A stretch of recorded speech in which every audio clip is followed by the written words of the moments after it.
आज हम लोग पढ़ेंगे electric field strength due to charge metal sphere.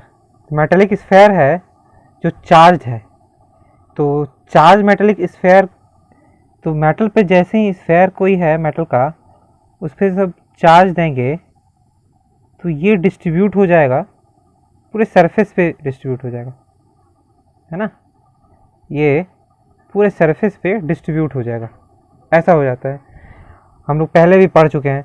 या फिर ये कह सकते हैं कि कोई हॉलो स्फेयर है, हॉलो सेल है और वो चार्ज है, तो वो उसमें क्या होता है कि चारों तरफ चार्ज फैल जाता है। और अगर सॉलिड है तो मेटल होगा तो चारों तरफ फैला हुआ रहेगा, बीच में नहीं होता है चार्ज। हम लोग पढ़ चुके हैं ये कि मेटल के अंदर चार्ज नहीं होता है, चार्ज जो है रिपल्सन, म्यूचुअल रिपल्सन के कारण सरफेस पे आ जाता है। ठीक, तो इसके कारण हम लोग देखेंगे कि इलेक्ट्रिक फील्ड कितना होता है, और हम लोग अलग अलग पॉइंट पे देखेंगे, अलग अलग पॉइंट पे कितना कितना वैल्यू आ रहा है। इसका मतलब कि आउटसाइड और सरफेस पे और इनसाइड द स्फेयर, ये देख रहे हैं हम लोग को। तो एक हो गया आउटसाइड किसी पॉइंट पी पे हम लोग देखेंगे इलेक्ट्रिक फील्ड कितना है, फिर एक सरफेस पे देखेंगे और एक इनसाइड देखेंगे कि इनसाइड इलेक्ट्रिक फील्ड कितना आता है। और स्फेयर का रेडियस दिया हुआ है आर और चार्ज है क्यू, क्यू चार्ज है। तो हम लोग निकालेंगे इलेक्ट्रिक फील्ड।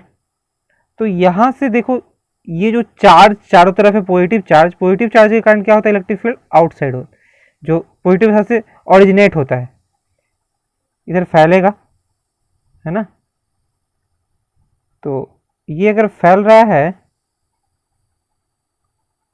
तो ये इस तरह बिहेव होता है, ऐसा बिहेव, फिर ऐसा होता है कि लगता है कि ये ऑरिजिन से, मतलब सेंटर से निकल रहा है ये charge.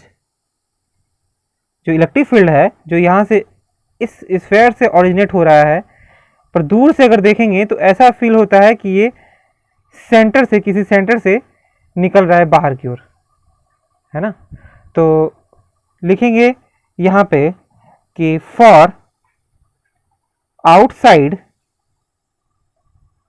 Reason of uniformly charged metal sphere, या सेल कह सकते हैं यहाँ पे, cell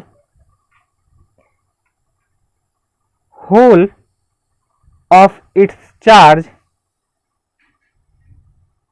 whole of its charge appear to be concentrated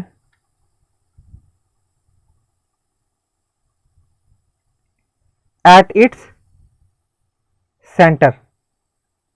ऐसा कंसंट्रेटेड रहता है, लगता है कि सेंटर से निकल रहा है इलेक्ट्रिक फील्ड। तो ऐसा इलेक्ट्रिक फील्ड सेंटर से निकल रहा है, इसका मतलब चार्ज कहाँ पे होगा, सेंटर पे होगा। तो for x is greater than r, अगर x बड़ा है r से, मतलब ये जो डिस्टेंस है यहाँ से यहाँ तक, ये r से बड़ा है, मतलब आउटसाइड द स्फेयर हो गया, मतलब यहाँ पे हो गया आउटसाइड द स्फेयर,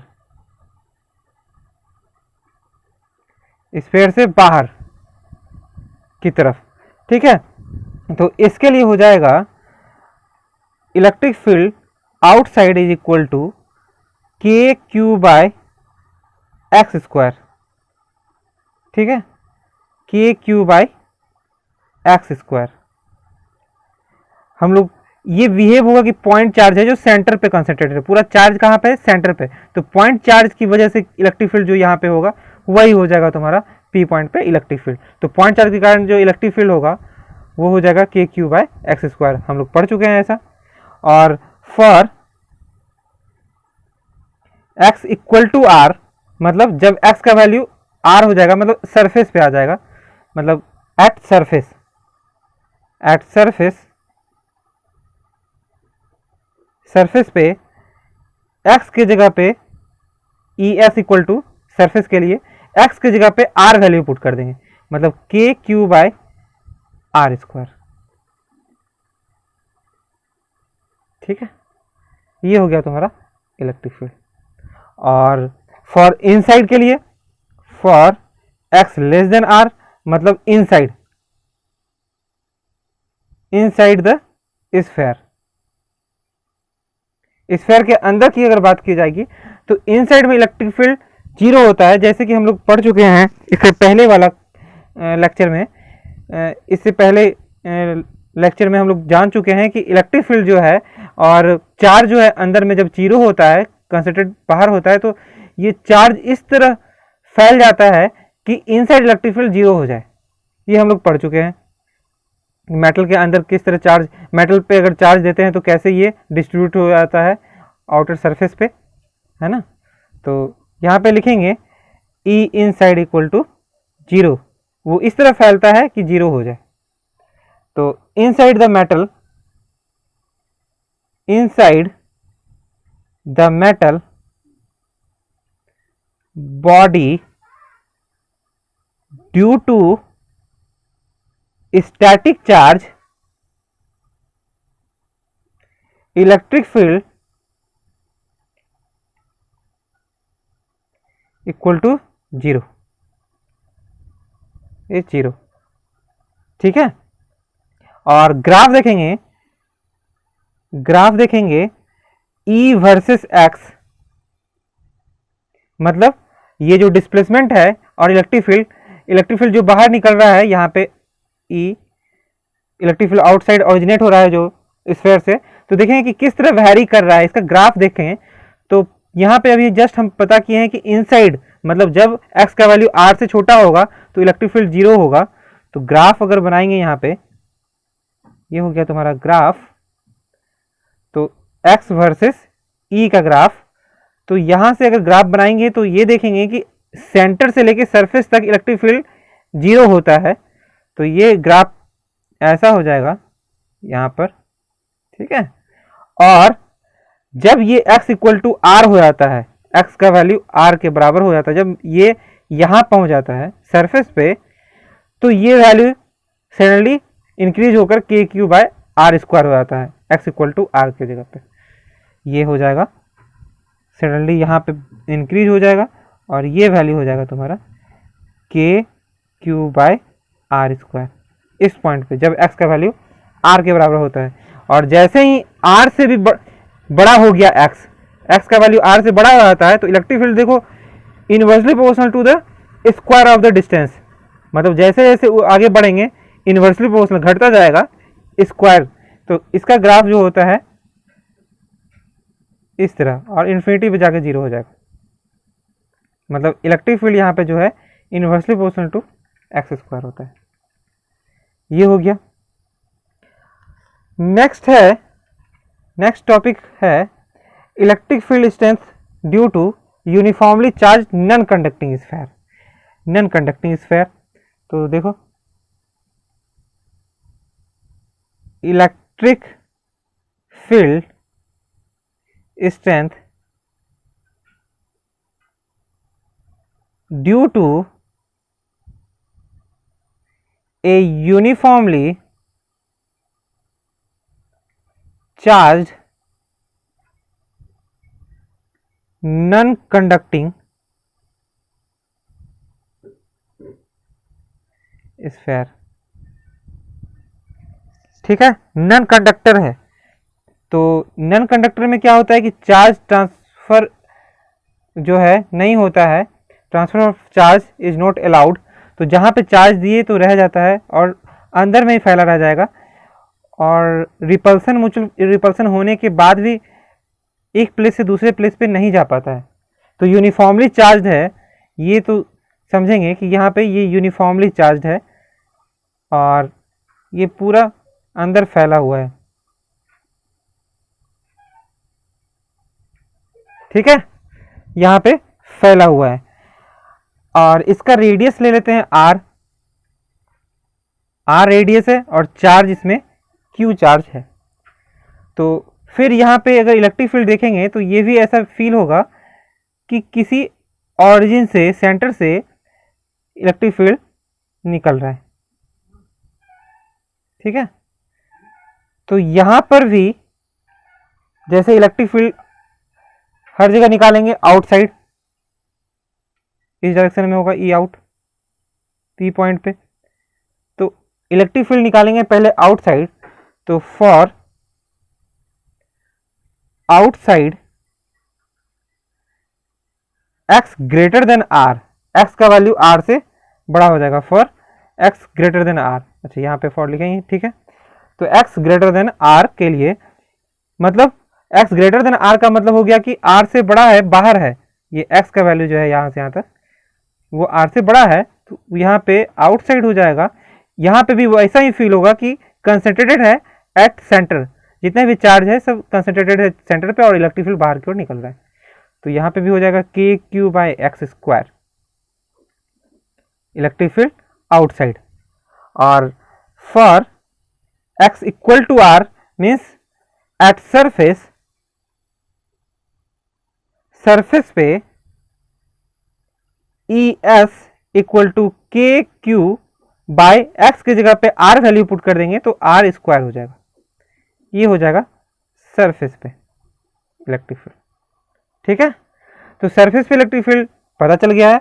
अब इनसाइड देखते हैं, इनसाइड सिर्फ चेंज हो जाएगा यहाँ पर, और आउटसाइड और सरफेस का सेम ही रहा, तो x less than r, for x less than r मतलब इनसाइड,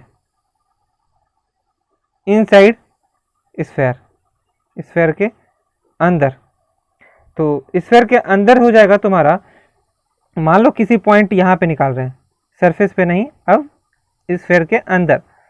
तो देखो अभी हम लोग पढ़ चुके हैं कि बाहर वाले चार्ज के कारण जो इलेक्ट्रिक फील्ड होता है, बाहर वाले चारों तरफ जो चार्ज है उसके कारण जो इलेक्ट्रिक फील्ड होता है वो जीरो हो जाता है।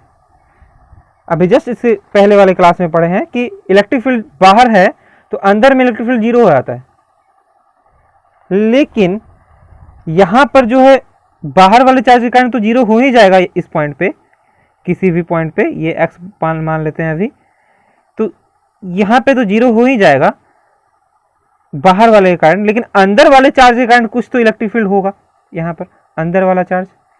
तो ये पहले पता करना पड़ेगा कि अंदर में चार्ज है कितना, ठीक है। तो अंदर वाले चार्ज के कारण इलेक्ट्रिक फील्ड निकालेंगे, तो इलेक्ट्रिक फील्ड इनसाइड जो होगा स्फीयर के अंदर वो हो जाएगा k Q inside bye x square, मतलब जो हम लोग सर्कल बनाए हैं जहाँ पे हम लोग को निकालना है, उसके सर्कल में जो भी अंदर चार्ज होगा उसके कारण सिर्फ इलेक्ट्रिक फील्ड होगा, यहाँ पे बाहर वाले के कारण जीरो हो जाएगा, ठीक है। तो क्यू इनसाइड का वैल्यू निकालना पड़ेगा पहले, तो क्यू इनसाइड क्या हो जाएगा, इसका जो डेंसिटी होगा, पहले डेंसिटी निकाल लेंगे, ये सरफेस चार्ज डेंसिटी, यहाँ पे वॉल्यूम चार्ज डेंसिटी निकलेगा, सरफेस चार्ज डेंसिटी नहीं, पूरा वॉल्यूम में फैला हुआ है तो वॉल्यूम चार्ज डेंसिटी निकाल लेंगे, मतलब टोटल चार्ज क्यू है, बाय डिवाइड कर देंगे इसके वॉल्यूम से, तो चार्ज डेंसिटी निकल जाएगा। तो चार्ज डेंसिटी हो गया तुम्हारा q by 4 pi r q, 4/3 πr⁴, sorry, ये हो जाता है वॉल्यूम। तो वॉल्यूम चार्ज डेंसिटी निकल गया, और वहां से फिर हम लोग इस वॉल्यूम से मल्टीप्लाई कर देंगे तो पता चल जाएगा कि कितना वॉल्यूम है। इसका मतलब ये है, कहने का मतलब कि 4/3πr⁴ वॉल्यूम में, मतलब पूरा वॉल्यूम में क्यू चार्ज है, तो इतना सा वॉल्यूम में कितना चार्ज है यही निकालना है यहाँ पे। तो इस वॉल्यूम में तो यूनिट वॉल्यूम में चार्ज निकाल लिए, उसके बाद वॉल्यूम से मल्टीप्लाई कर देंगे जितना में हम लोग को चाहिए होगा, x 4/3πx³, ठीक है, ये हो जाएगा। तो 4π/3 4π/3 कैंसिल हो जाएगा, q इनसाइड हो गया तुम्हारा q/r³ x³, और ये वैल्यू यहाँ पे पुट कर देंगे तो इलेक्ट्रिक फील्ड इनसाइड हो गया k, q इनसाइड का वैल्यू यहाँ से पुट कर देंगे बाय x² और इनटू q/r³ इंटू x³, ये वैल्यू q इनसाइड का वैल्यू यहाँ पे पुट कर दिए, स्क्वायर से क्यूब कैंसिल होगा तो एक ही चार्ज बचेगा, एक ही x सिर्फ बचेगा ऊपर में, तो E inside equal to kq/r³ into x, ये हो गया। और ग्राफ देखेंगे इलेक्ट्रिक फील्ड वर्सेस, ग्राफ अगर देखेंगे तो ये हो जाएगा graph electric field versus distance जो है उसका ग्राफ अगर देखेंगे तो ये इलेक्ट्रिक फील्ड और ये हो गया तुम्हारा x। तो इलेक्ट्रिक फील्ड इनसाइड क्या था, जब r का वैल्यू x का वैल्यू r से छोटा है, जब x का वैल्यू r से छोटा है ऑरिजिन से स्टार्ट करेंगे और r तक जाएंगे सरफेस तक, तो सरफेस तक में यहाँ पे वैल्यू है तुम्हारा, देखो ये पूरा टर्म तो कांस्टेंट ही है, ये x है तुम्हारा जो वेरिएबल है। तो जैसे जैसे आगे बढ़ेंगे सेंटर पे 0 हो जाएगा, x का वैल्यू 0 देंगे तो, और r तक जाएंगे तो लिनियरली बढ़ेगा, ये है ना, लिनियरली बढ़ेगा इस तरह। और कब तक, जब यहाँ पे r वैल्यू पुट कर देंगे तो के क्यू बाय आर स्क्वायर हो जाएगा, एक आर नीचे कैंसिल हो जाएगा ऊपर नीचे, तो के क्यू बाय आर स्क्वायर हो जाएगा जो हम लोग सरफेस का निकाल चुके हैं। तो सरफेस के अंदर लिनियरली बढ़ेगा और जैसे ही सरफेस पे पहुंचेगा तो ये वैल्यू हो जाएगा k q bye are square, के क्यू बाय आर स्क्वायर, ठीक है। और फिर इससे बाहर निकलेंगे तो बाहर जैसे निकलेंगे तो फिर वही फॉर्मूला से घटने लगेगा, एक्स स्क्वायर के इन्वर्सली प्रोपोर्शनल हो जाता है ई आउटसाइड इलेक्ट्रिक फील्ड। तो यहाँ पे ग्राफ हो जाएगा तुम्हारा इस तरह और ये ऐसे बढ़ता चला जाएगा और इन्फिनिटी पे जाकर 0 होगा। तो कभी तो ई आउट हो गया यहाँ पर inversely proportional to x square और ई इन हो गया डायरेक्टली प्रोपोर्शनल टू एक्स, यहाँ पे आर हो गया तुम्हारा, ये आर तुम्हारा रेडियस हो गया सर्फ स्फेयर का, इसके इनसाइड या आउटसाइड, ठीक है। तो ठीक है, रहने देते हैं, आज के लिए इतना ही।